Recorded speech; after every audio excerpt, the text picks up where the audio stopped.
I read that this role was actually written for you in mind. What really interested you about this character? Yeah, well, Rian Johnson, who wrote and directed Brick, is the writer and director of Looper, and Brick was his first movie, and now he's getting to do a big sci-fi movie, and we really stayed really good friends after Brick, and yeah, he wrote this role for me, which has never happened to me before, and it's a real honor. How would you describe this character if you had to sum him up for people who didn't know him?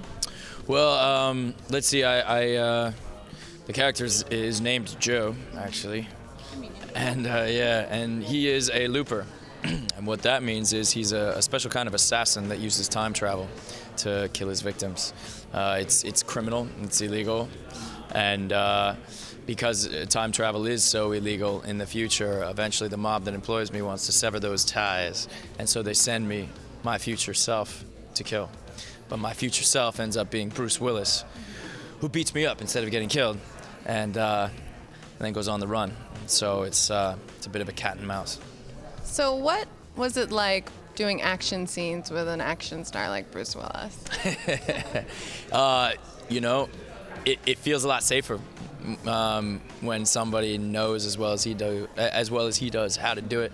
At the same time, I did get hit in the head once, which felt awesome. I was like, I just got hit in the head by Bruce Willis. And how did you guys, I know there was some makeup to kind of make you look more similar to a younger Bruce. What about like his cadence or his voice? Did you study how he talks and acts? Yeah, I really did study him. I watched his movies on repeat. I took the audio off of his movies and put them on my iPod so I could listen to them. But really more helpful than anything was just getting to know him and hanging out with him. Okay, so what time travel movie would you say this is most similar to in the way it treats that kind of sci-fi? Well, I guess as far as the technical details surrounding the time travel, it's maybe more close to the Terminator stories, maybe. It's not something where people are like hopping in a machine and going back and forth all the time. You know, it's not Bill and Ted. It's not Back to the Future. But you know, it's fixed. It's criminal. There's only a certain number of.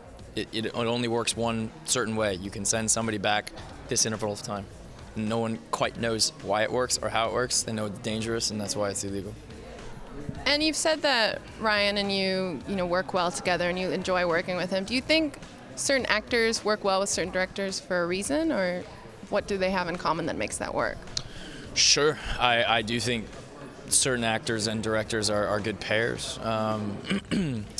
What makes that work? I think, well, he and I have sort of a similar taste in movies. We have a similar sense of humor. And also you know, Rian as a director has a very specific idea of what he wants. He's also really open, though, to spontaneity and collaboration. That's the kind of director that I like. I ask a lot of questions. Not every director wants to be asked a lot of questions. Rian does like being asked a lot of questions. You know, that kind of thing. So you've done the sci-fi with this, Inception, movies like that, but you've also done kind of like sweeter movies. Do you prefer one type of film over the other to work on? I like an eclectic variety, both in the movies that I watch as well as the movies that I like to work on. You know, I think I know the business has a tendency to pigeonhole people. Both actors and filmmakers and audiences, for that matter, get pigeonholed by the business. And I think mostly, while I understand why that's maybe a safe wager as a businessman, I think it's often wrong. And ignoring the fact that movies are not just, you know, movies are different than like toasters. You know, they're works of art. And I know the A word is not always the most welcome thing, but that's just true. And so I don't know. I think you know, you look at a movie like Inception, which was a very commercial movie, but on paper, none of the conventional wisdom of what movies are financially successful would indicate that Inception would be as successful as it was. Why? Well, because that conventional wisdom does that pigeonholing. It simplifies something that's really not simple.